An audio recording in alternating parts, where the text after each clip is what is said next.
La lecture pour ce 24 août 2024 se fera dans l'Évangile selon Luc, chapitre 1er, du verset 57 jusqu'au verset 80.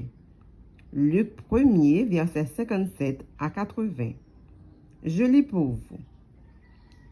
Le temps où Élisabeth devait accoucher arriva, et elle enfanta un fils. Ses voisins et ses parents apprirent que le Seigneur avait fait éclater envers elle sa miséricorde, et ils se réjouirent avec elle.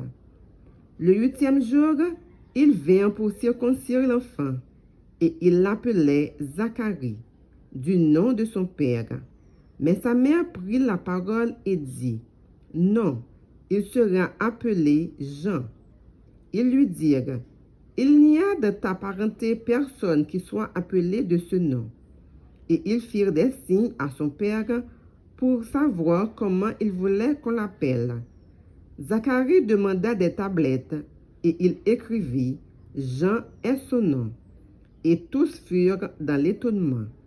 Au même instant, sa bouche s'ouvrit, sa langue se délia, et il parlait, bénissant Dieu. La crainte s'empara de tous les habitants d'alentour, et dans toutes les montagnes de la Judée, on s'entretenait de toutes ces choses. Tous ceux qui les apprirent les gardèrent dans leur cœur, en disant, « Que sera donc cet enfant? » Et la main du Seigneur était avec lui. Zacharie, son père, fut rempli du Saint-Esprit, et il prophétisa en ces mots. « Béni soit le Seigneur, le Dieu d'Israël, de ce qu'il a visité et racheté son peuple, et nous a suscité un puissant sauveur de la maison de David, son serviteur, comme il l'avait annoncé par la bouche de ses saints prophètes des temps anciens. Un sauveur qui nous délivre de nos ennemis et de la main de tous ceux qui nous haïssent.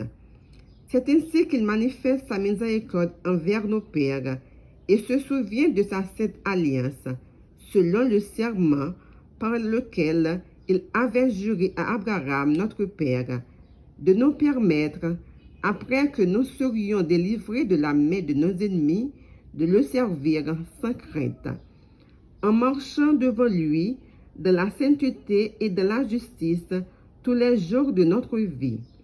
Et toi, petit enfant, tu seras appelé prophète du Très-Haut, car tu marcheras devant la face du Seigneur pour préparer ses voies, afin de donner à son peuple la connaissance du salut par le pardon de ses péchés, grâce aux entrailles de la miséricorde de notre Dieu, en vertu de laquelle le soleil levant nous a visités d'en haut, pour éclairer ceux qui sont assis dans les ténèbres et dans l'ombre de la mort, pour diriger nos pas dans le chemin de la paix. » Or, l'enfant croissait et se fortifiait en esprit, et il demeura dans les déserts jusqu'au jour où il se présenta devant Israël. Parole du Seigneur. Amen.